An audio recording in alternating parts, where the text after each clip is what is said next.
Hello, Saver. Whether you're saving for that trip to the tropics or saving for an emergency, now is the time to take advantage of Wells Fargo's savings options. Wells Fargo offers savings accounts that can help you save towards your goals.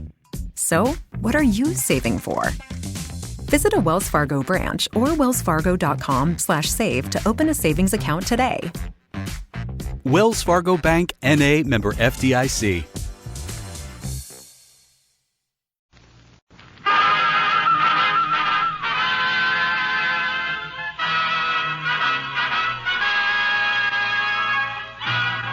Tales of the Texas Rangers, starring Joel McRae as Ranger Jace Pearson. Another authentic reenactment of a case transcribed from the files of the Texas Rangers.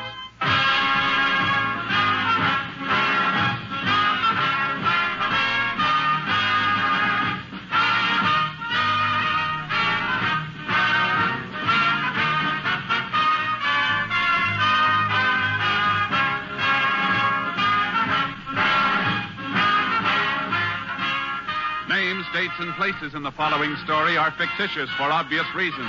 The events themselves are a matter of record.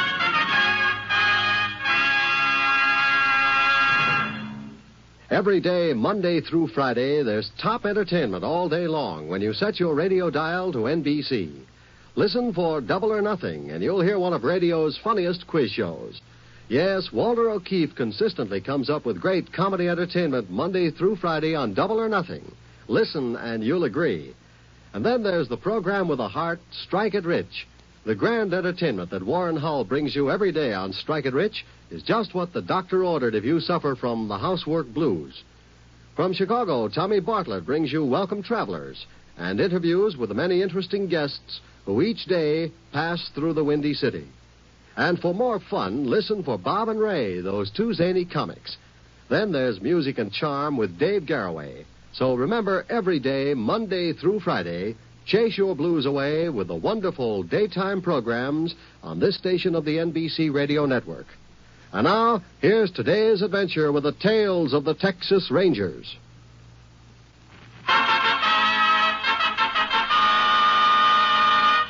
And now, from the files of the Texas Rangers, the case called Unleashed Fury.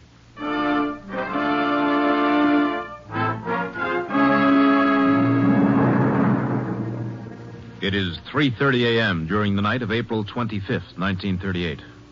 Near the town of Carnesville, Texas, Ralph Lang and his wife were asleep in the upstairs bedroom of their farmhouse.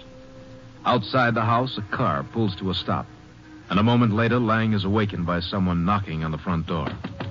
He gets up and goes downstairs. All right. Who is it? Ranger Morgan, Texas Ranger. Oh. Sorry to wake you up, sir. Oh, it's all right. What is it? You hear anyone prowling around your house tonight? No. Why? Well, I don't want to scare you, but we're looking for one of the inmates from the state hospital. You mean somebody escaped from the asylum? Yes, sir, about 1 this morning. We're checking all the houses in the area. Your door's locked? Yeah, always keep them locked at night. This man, is he dangerous? Yes, sir. He's a killer. I see. I'll have to be moving on now. Just make sure you keep your doors and windows locked. And let us know if you see or hear anything. I will. Thanks for warning us. Who is it, Ralph? Nobody, honey. You go back to bed. Well, good night, sir. Good night, Ranger. Who was that? Texas Ranger.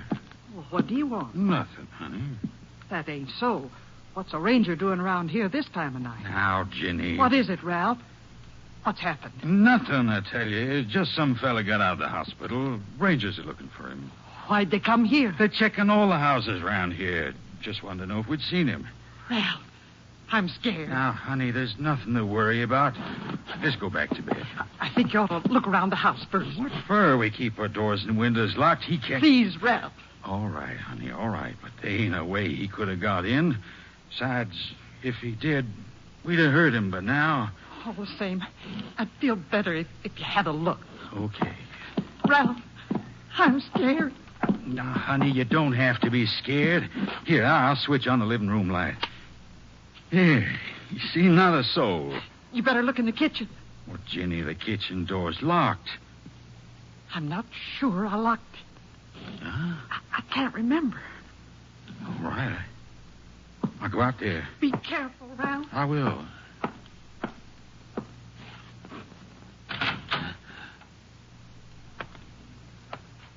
nobody out here. See if the door's locked. Uh-huh. What? You were right. It was unlocked. I'll lock it up.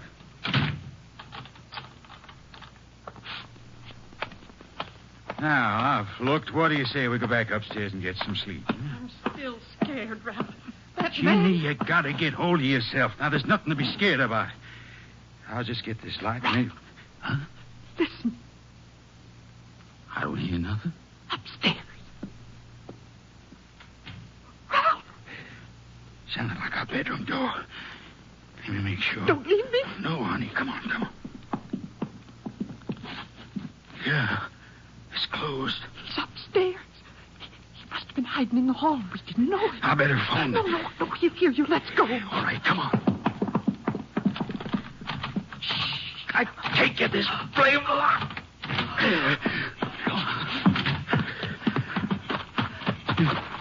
Ralph, the light in our bedroom. It just went out. Jack, come on, we get the car. What's the matter? The car keys, they're upstairs. Oh, what are we going to do? Ralph, the window. He's watching us. Come on, we gotta get out of here.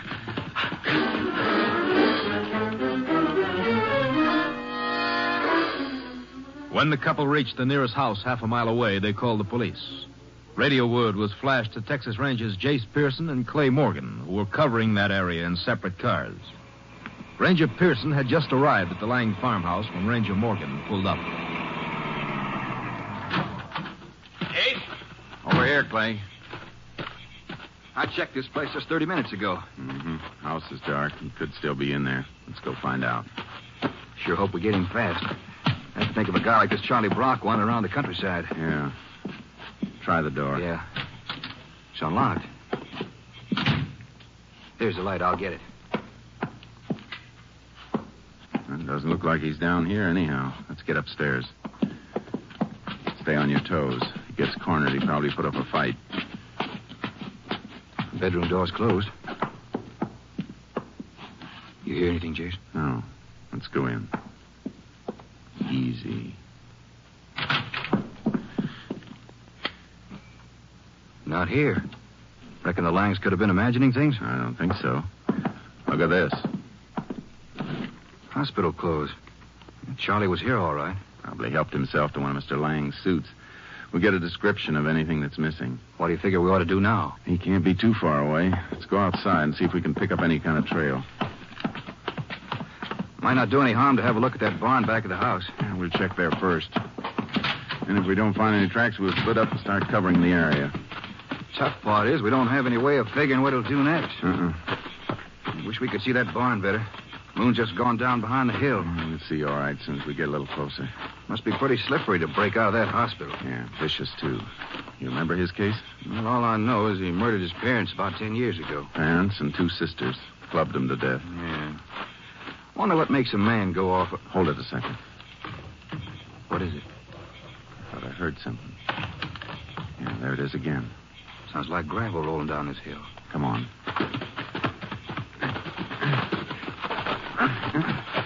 Jason, there he is.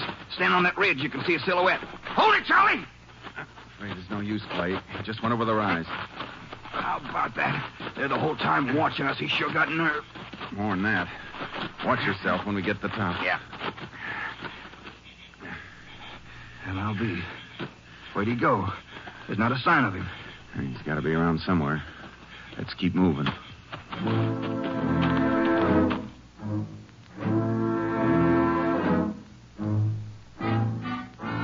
Charlie Brock's trail led through a stretch of brush and ended on the bank of a shallow creek. Clay went back for our horses, and we continued to scour the area. By noon, we were convinced Charlie'd gotten away. We decided that the psychiatrist at the state hospital might be able to give us some information that would help in our search. We went there. Dr. Gallus showed us the window of the isolation room through which Charlie had escaped. He had sawed the bars with a piece of string coated with wax and scouring powder. Oh, it's unbelievable, Ranger. 3 heavy bars, and only that piece of string to work with. The patience of the man. How long was he in isolation, Doctor? About 3 months. Can't imagine why one of the attendants didn't notice what he was doing. It seems like he was pretty clever about that, too. Little bits of chewing gum on the ends of the bars, probably used to cover up his progress. Look at the way those bars are bent out, Jace. Took a strong man to do that, even after they were sawed through. Charlie's strong. He's incredibly strong. Oh, that's my call. You want to wait here, Rangers? I shouldn't be long. Oh, we'll come along with you. We're anxious to get going as soon as we ask you a few more questions. Certainly. As I was saying, I didn't realize how strong Charlie was till we had to put him in isolation. What happened? Well, we had just admitted a young man to the hospital, school teacher. One day he was talking to Charlie. Now, something he said must have made Charlie angry. Did Charlie attack him? Yes, he did. It took 6 attendants to get Charlie under control. He almost killed the school teacher. Was that the first time you had trouble with him? Yes, he's always been very quiet, too quiet. We weren't able to do much with him in the way of therapy. What about his killing his parents and sisters? Were you ever able to figure out the reason for it? Yeah, it wasn't easy to get Charlie to talk, but we gathered they'd always made fun of him. He'd been taken out of school when he was 16 and still in the 4th grade. And his family didn't let him forget it. He was older than 16 when he killed them, wasn't he? Yes. Oh, just a second, Rangers. I have the key right here. Wasn't Charlie in his middle 20s when he came here? 24. Seems he ran away from home after he was taken out of school. He came back to Cedar Bluff. That's his hometown, 8 years ago. Well, after he'd been home only 2 months, he... Well, you know the rest. Uh-huh. After you, Rangers. Excuse me while I see what the call desk wants. Dr. Gallus, do you want me? Oh, just a minute. Desk has a message for either one of you. I'll take it, Jace. Ranger Morgan. Yeah, hold on. I certainly hope you catch up with Charlie soon, Ranger. So do we. Hello? He's dangerous. He's extremely dangerous. And completely unpredictable. Where? There's no telling when he'll try to kill again. But you think he will try to kill? I wish I could say no. Sorry, but, Doctor. We better get going, Jace. Who was it? Town marshal's office over at Rockville. Somebody spotted Charlie Brock at a schoolyard there.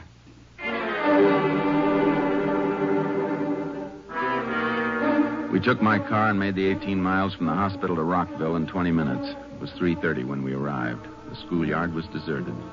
We began looking for the town marshal. We found his car parked 2 blocks from the school. As we pulled up, we saw the marshal just leaving a house. We got out of our car and walked toward him. Howdy, Rangers. Boy, I sure am glad to see the pair of you. Got any leads on him, Marshal? Not yet. The only one seen him was Miss Canine over at the school. She's one of the teachers there. How long ago was this? Let's see. It must have been 2 hours ago. And you know, I got right out to the school and he'd already disappeared. I've been looking everywhere, doing a house-to-house now. Uh-huh. You're sure it was Charlie Brock the teacher saw? Well, couldn't have been nobody else. Old Norma Canine, she don't make mistakes. She said she recognized his picture from the paper. Even if she hadn't, couldn't have been no doubt about it from the way he was acting. How do you mean? Well, Miss Canine, she had the kids out in the schoolyard. And she seen this fella standing outside the fence. Well, she didn't pay much attention to him. And then she scolded one of the kids a little. And this fella starts screaming at her and carrying on crazy like. Did he come into the schoolyard? Miss Canine, she didn't wait to see. Why, she just took the kids inside and called me. I come right out. Darndest thing I ever seen. How I can't find him. Where's Miss Canine now? She's over at her house. You see, she don't have no car, so I rode her home in mine. She was right upset. I guess she was. Yep. She got herself in such a state I had to get one of the neighbors to stay with her. I tell you, Rangers, I sure hope you catch this fella fast. I don't want no part, no maniac in my town. No, sir. You say you covered all the area around the school? Well, we covered every street and every house right up to here. There ain't no place he could hide from me. Not the way I know this town. But I ain't been able to find him. Well, we'll give you a hand. It's pretty tough for you to be working alone anyhow. Well, just between you and me, Rangers, I'd be happy if it was you calling him and not me. I don't mind handling traffic offenders, but this maniac, he's something different. We know. Our radio station's standing by to flash us in case anything happens. How will they know? They asked your town operator to call them. I'm going to get me a radio in my car one of these days. Mighty handy thing to have. Especially when you got something like this here Brock fella loose in town. Yeah, well, we'll see you later, Marshal. I hope you get him, Rangers. I sure hope you get him. Figure he might still be around, Jace? I won't even try to guess. How close we were to him last night. He was watching us the whole time we were around the Lang farmhouse, and we didn't know it. Yeah, and that was the second time in an hour I could have had him if I'd have known. Well, I reckon the best thing to do is cover the outskirts of town. Maybe we'll be able to spot him somewhere along the... Unit 10 to KTXA. Go ahead, KTXA. Has Unit 10 arrived in town of Rockville? Unit 10 in Rockville. Go ahead. Investigate house at 573 Oak Street. Man has attempted to strangle a Miss Laura Stanwyck. The assailant believed to be Charles Brock.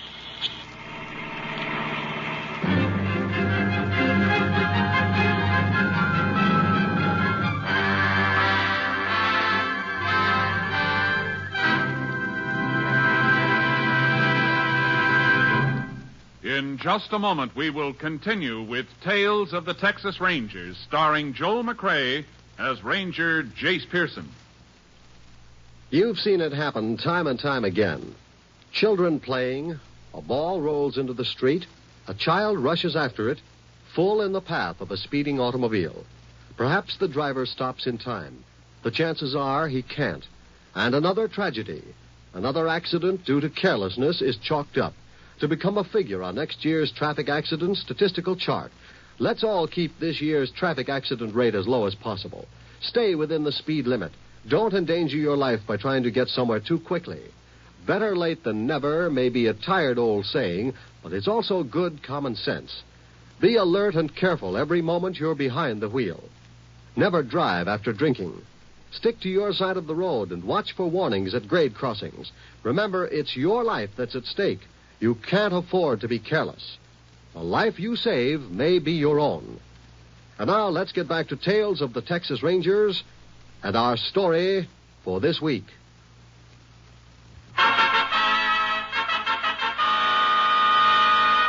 We continue now with Tales of the Texas Rangers and our authentic story, Unleashed Fury.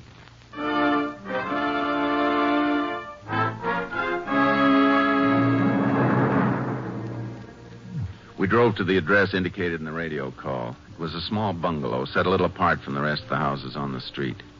When we arrived, a number of neighbors were already in the house and stood in little groups in the living room and kitchen.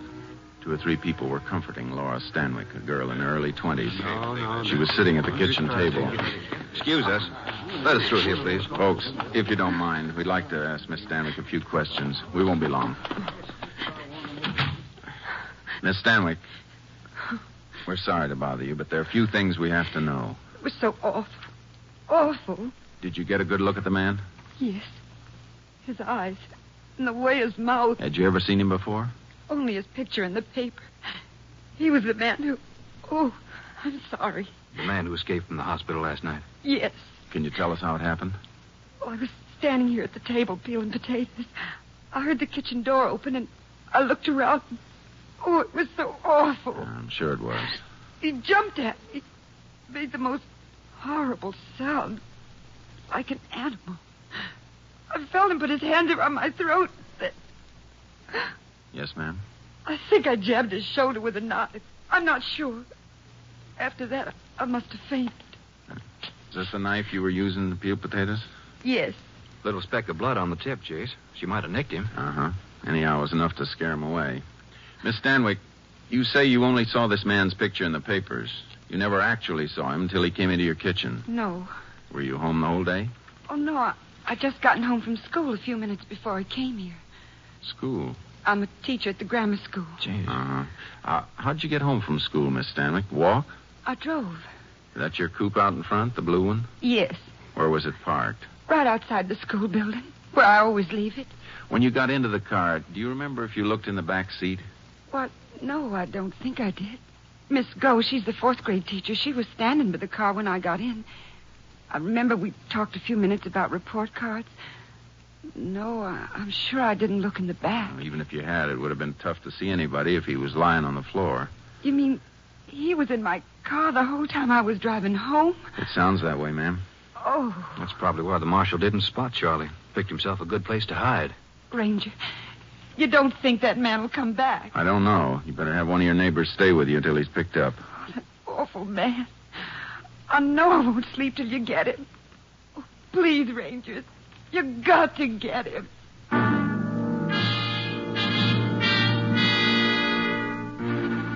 We questioned the neighbors. Nobody'd seen Charlie Brock enter or leave the house.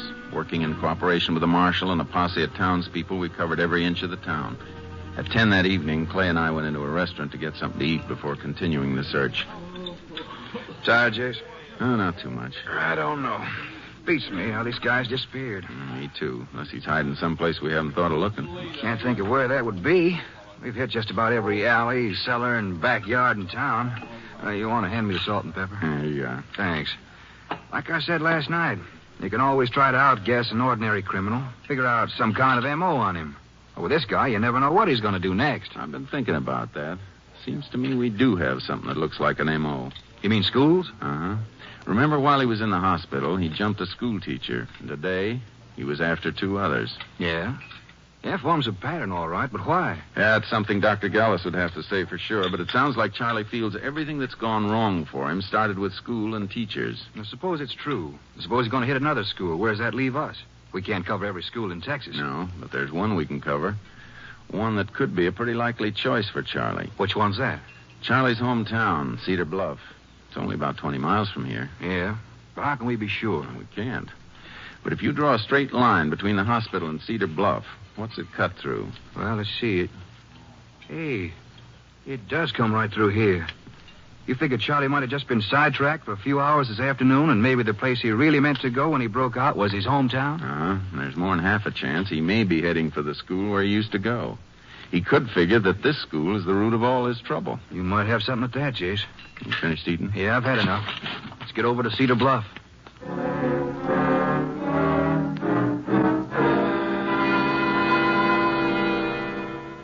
We arrived in Cedar Bluff a little before midnight and awakened the principal of the grammar school, a man named Dunn. He'd been one of Charlie Brock's teachers and twice the victim of Brock's violence. Mr. Dunn admitted that he'd been more than uneasy since reading of Charlie's escape. He also felt the strong possibility of Charlie showing up at the school. Following morning, Clay and I arrived at the school before it opened. By 8:30, the children began arriving. 15 minutes later, Mr. Dunn walked toward where we stood, just outside the school building. Good morning. Good morning, Rangers. Morning, Mr. Dunn. Well, you know, I've got to confess it. After you left me last night, I hardly slept a wink. I'm sorry if we bothered you, but we thought it was necessary. Well, of course it was. Good morning, Miss Hoffman. Morning. I kept thinking about Charlie Brock and the trouble he gave us when he went to school here. I expect he was a real problem, huh? Yes, he wasn't it so strange. In most ways, he was a completely backward boy. But sometimes, when it came to covering up something he had done, he was actually brilliant. And we've seen some examples of his brilliance, like the way he broke out of the hospital. Well, once you've been close to him, you never forget him. He was like some vicious animal. I can still remember the way he looked. And that was over, 15 years ago. Uh-huh. And I certainly hope he doesn't show up here with all these children around. We'll be watching for him, Mr. Dunn, just in case. Mm-hmm. Don't you want to come into my office where you can make yourselves comfortable? Thanks, but we better stay in our car. There might be some radio calls. Besides, we'll have a better view of the school from there. Your car? I'm afraid I don't see it. Oh, behind those trees, Mr. Dunn. We got out of the way, especially for Charlie's benefit. Oh, yes. And call us if you want us. Well, thank you, but I hope I don't have to. We'll see you later, Mr. Dunn. Come on, Clay. Yeah. That Mr. Dunn reminds me of a teacher I had when I was going to school in Wichita Falls. Mm-hmm. Hey, you hear that, Jace? Remember how there were days when you'd hear that bell while you're still 2 blocks away from school? Yeah. You started worrying because you were late and there was nothing you could do about it. Yeah, except start thinking of a good excuse. I wonder what goes on in Charlie Brock's mind when he hears a school bell ring. Yeah, probably thinks it's the end of the world. Could be you're not far wrong. Well, we better get in and settle down. We're liable to be here all day.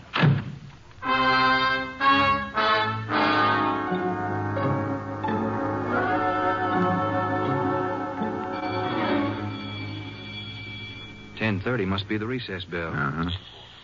Sort of funny about Charlie. You'd think if he was going to show, he'd have been here by now. I don't know, Clay. Maybe I was wrong. The way you had it figured sounded like pretty good reasoning. Could be he's sleeping somewhere. Maybe he'll turn up this afternoon. Maybe. No, I'm beginning to wonder. Yeah, if he doesn't show by this afternoon, you want to move on? Well, it might be the best idea. We get the constable to keep watching. Jeez, there's Mr. Dunn on the steps. He's waving to us. Hmm? Looks pretty excited about something. Come on, let's go. Rangers, hurry! Hurry! He's in there. He's inside the building. Where? He tried to kill Miss Hoffman. Oh, it was awful, the way he looked. Where'd he go? Upstairs, I think. Come on, Clay. Right. Must be up this way. They didn't come in while we were here. Must have broken in the school last night and slept here. Yeah, try that first classroom. I'll get the other one. Right. Nobody in here. Well, this one's empty, too. Might as well work our way down the hall. We gotta get... Wait a minute. The room over there. Thought I just saw the door ease shut. If he is in there, try not to make any sudden moves. Just keep talking while we work toward him. Yeah. Jay's in the corner. Uh-huh. All right, Charlie. Come on now, boy. Easy now, Charlie. Nobody's gonna hurt you. You just come along with us. Get away. He's going for that flower pot. No, Charlie. Put it down. Put it down, Charlie. Watch it, Jay! Come on, Charlie. You're going with us now. Easy, Charlie. Grab him! She got you! Got you! Come on, Charlie. Can you hold him for just a minute? Now, let's go, Charlie. Everything's going to be all right now. That's the boy now. Easy does it. Down this way, Charlie. Everything all right, Ranger? Mr. Dunn, I think you better get back in one of the classrooms till we get Charlie downstairs. Surely, Ranger. Surely. All right, Charlie. All right, let's go. Let's go. Let's go. You'll be all right, Charlie. I don't belong in there. They do. They do. They do. They do. Come on, boy.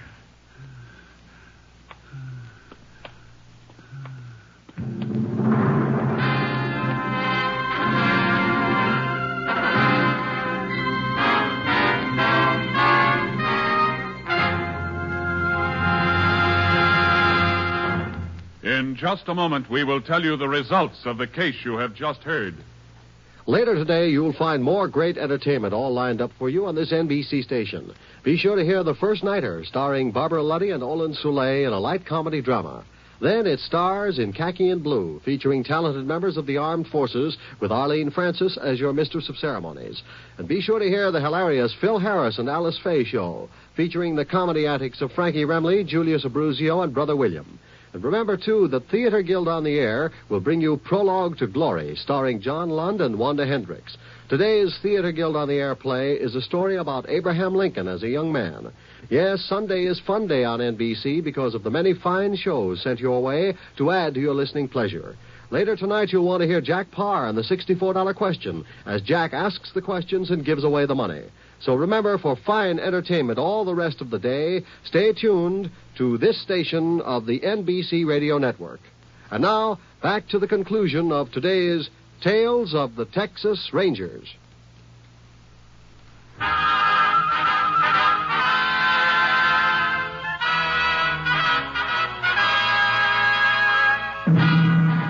And now, here are the results of the case you have just heard. Charlie Brock was returned to the hospital where he was placed in a special isolation room. Despite continued efforts at therapy by the psychiatrist, Brock's condition grew steadily worse. On November 10th, 1940, Charlie Brock died quietly in his sleep. Next week, Joel McCrea in another authentic reenactment of a case from the files of the Texas Rangers.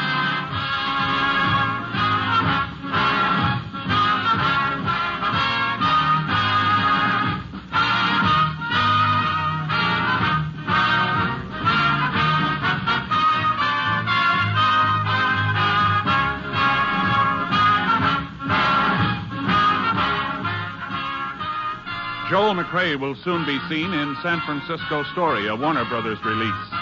In the cast, you heard Herb Ellis as Clay Morgan. The role of Charlie Brock was portrayed by Harry Lang. Whitfield Connor was Ralph Lang, and Hope Summers was Ginny Lang. Howard McNear played Mr. Dunn, and Kay Stewart was heard as Laura Stanwyck. Technical advisor was Captain M.T. Lone Wolf Gonzalez of the Texas Rangers. This story was transcribed and adapted by Charles E. Israel, and the program was produced and directed by Stacy Keach. Hal Gibney speaking.